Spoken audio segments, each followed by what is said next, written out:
और चलिए अब बात करते हैं चुनावी राज्य छत्तीसगढ़ की, जहां आपको बता दें कि इसी साल चुनाव होने हैं और ऐसे में कांग्रेस पूरी तरीके से अब एक्टिव मोड में नजर आ रही है। आपको बता दें कि चुनाव से 5 महीने पहले कांग्रेस ने एक बहुत बड़ा फैसला लिया है।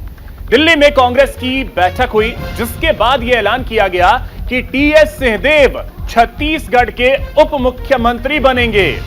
छत्तीसगढ़ के पहले उप मुख्यमंत्री होंगे टीएस सिंहदेव। तो यह बड़ी खबर आपको बता रहे हैं। देखिए, छत्तीसगढ़ को लेकर कांग्रेस ने अपनी रणनीति बनानी शुरू कर दी है और उसे इंप्लीमेंट करना भी शुरू कर दिया है। अब देखें, टीएस सिंहदेव को उप मुख्यमंत्री बनाने का फैसला लिया गया है। छत्तीसगढ़ के पहले उप मुख्यमंत्री होंगे टीएस सिंहदेव। तो यह बड़ी खबर आपको बता रहे हैं। देखिए, चुनाव होने में अभी 4 से 5 महीने का वक्त जो है वो बचा हुआ है, क्योंकि नवंबर दिसंबर में छत्तीसगढ़ में चुनाव होने, और उससे पहले आप देखें तो कांग्रेस ने एक बहुत बड़ा फैसला लिया है और टीएस सिंहदेव को उप मुख्यमंत्री बनाने का फैसला लिया है।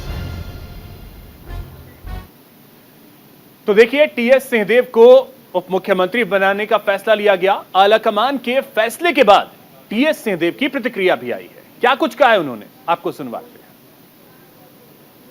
सबसे जरूरी है कि जिम्मेदारी निभा सके हम लोग अपनी अपनी जगह, जहां जहां है जो जिम्मेदारी रहेगी मिलके करेंगे तो अच्छे, हमेशा बहुत अच्छे परिणाम है। उप मुख्यमंत्री को अलग से कोई काम में अलग से कोई प्रभार नहीं होता। एक दर्जा मिला है प्रोटोकॉल में, शायद उसमें कोई दर्जा की बात हो, बाकी तो जिम्मेदारियां विभाग की हैं, उन्हीं को निभाना है। और सबसे जरूरी है कि मिल के साथ सब कोई को चलना है। छत्तीसगढ़ की पहचान जो बनी है उसे और प्रगाढ़ करते रहना है।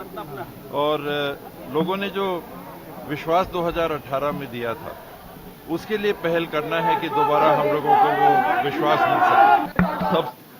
टीएस सिंहदेव को उप मुख्यमंत्री बनाए जाने पर छत्तीसगढ़ के पूर्व मुख्यमंत्री ने भी अपनी प्रतिक्रिया दी है। सुनवाते हैं आपको। भूपेश के ऊपर केंद्रीय नेतृत्व का भरोसा पूरी तरीके से उठ चुका है।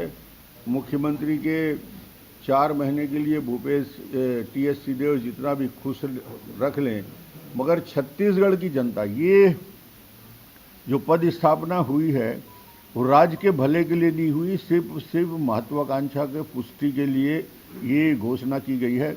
इसका छत्तीसगढ़ की राजनीति में कोई प्रभाव नहीं पड़ेगा।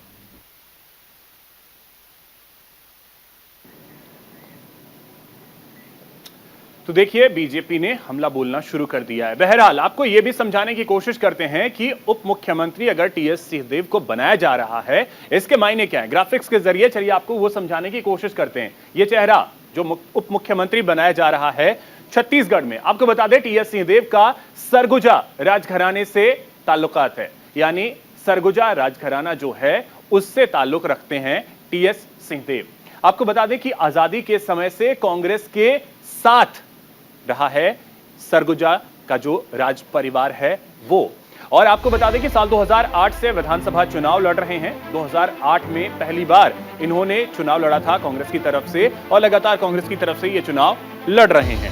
फिलहाल आपको बता दें कि अंबिकापुर से लगातार 3 बार इन्होंने विधायकी का चुनाव जीता है। अंबिकापुर से जीतकर ये लगातार पिछले 3 बार से कांग्रेस के लिए आ रहे हैं। 2013 में छत्तीसगढ़ में नेता प्रतिपक्ष भी रह चुके हैं, यानी नेता प्रतिपक्ष के तौर पर काम करने का भी इनके पास एक्सपीरियंस है। छत्तीसगढ़ के सबसे अमीर विधायक में शुमार है। राजघराने से हैं तो ये तो बट ऑब्वियस है कि ऐसा होना तय ही है। अमीर विधायक में से आते हैं। आपको बता दें टीएस सिंहदेव की कुल संपत्ति करीब 500 करोड़ के आसपास है। राजघराने से हैं तो यह संपत्ति होना भी लाजमी है। 2018 में कांग्रेस का घोषणा पत्र तैयार किया था।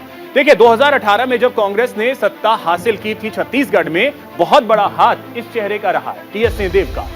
15 साल बाद कांग्रेस ने सत्ता में वापसी की थी, यानी 15 साल बाद यहां छत्तीसगढ़ में कांग्रेस ने सरकार बनाई थी और भूपेश बघेल मुख्यमंत्री बने थे।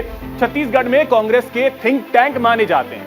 सबसे बड़े थिंक टैंक अगर कोई हैं तो वो टीएस सिंहदेव भी माने जाते हैं।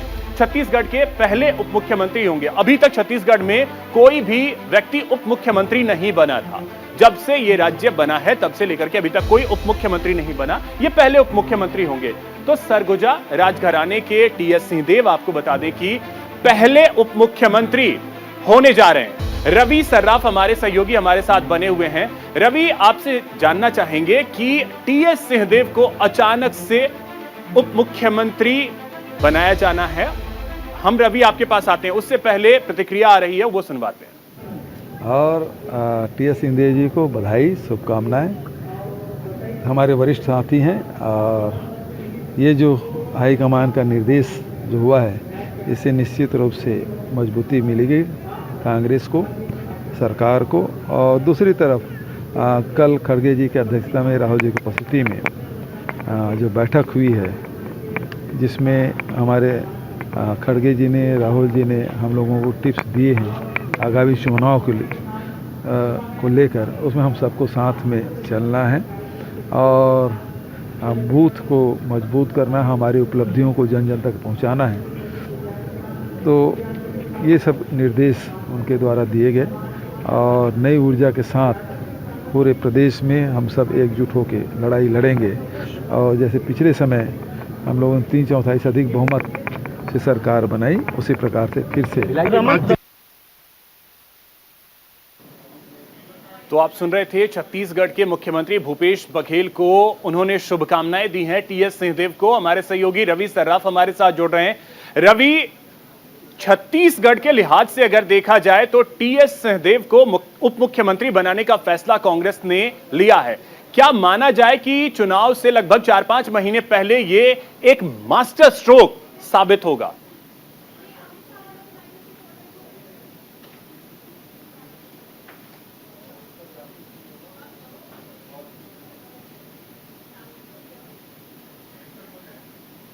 रवि, आपके ऑडियो में कुछ परेशानी आ रही है, ऑडियो को दुरुस्त करवा लेते हैं, फिर आपके पास आते हैं।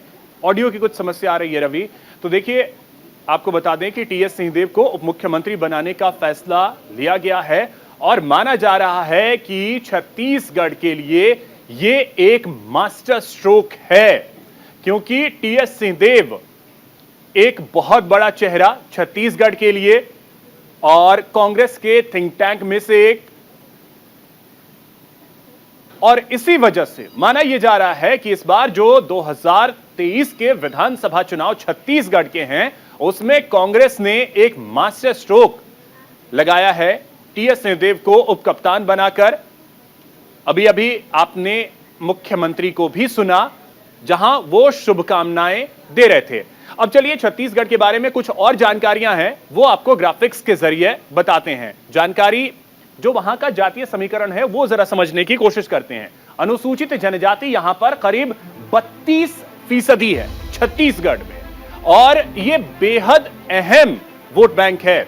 अनुसूचित जाति की अगर बात कर ली जाए तो वो करीब 13% की आबादी जो है वो अनुसूचित जाति की है छत्तीसगढ़ में, जो एक बहुत बड़ा रोल प्ले करता है। और सबसे बड़ी आबादी ओबीसी की, लगभग 47% ओबीसी की आबादी है छत्तीसगढ़ में। यह जाति समीकरण है।